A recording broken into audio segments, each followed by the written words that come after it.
Hi, I'm Dave Coppi, President of Mid-Market Capital. We're a technology-focused merger and acquisitions firm. I'm also the editor of the Exit Strategist newsletter.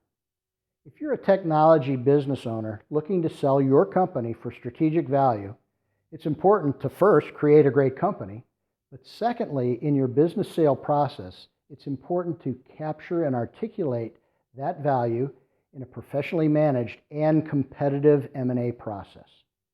We're creating a series of short videos in which we describe our strategies that we use to drive strategic value on behalf of our technology business sellers.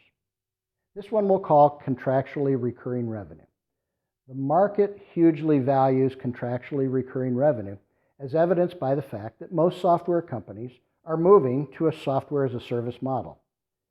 That can be compared to what we call historically recurring revenue, which is simply a projection of last year's sales. Again, we want to move the buyer to a valuation component based on contractually recurring revenue as opposed to EBITDA. Let me give you an example.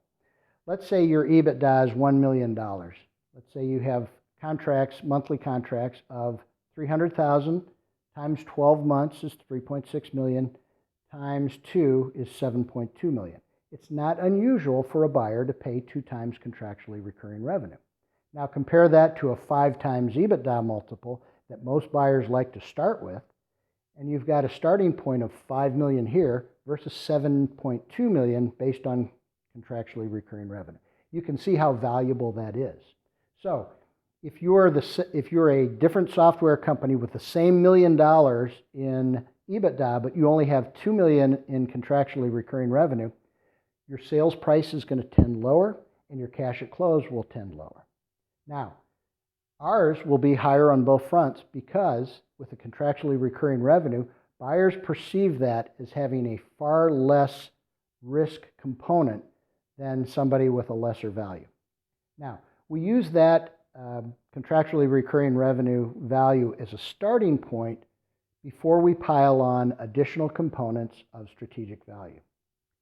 We want the buyers to view your company for purposes of valuation using your assets in their hands and the value it will create post-acquisition in order to come up with their purchase price as opposed to looking at a EBITDA multiple. Now, we can't always guarantee you that we're going to be able to move the buyers to strategic value, but at the very least, we want to move you to the highest end of your EBITDA range. So for example, let's say that your EBITDA was $1 million and the range was between 5 times and 6.25.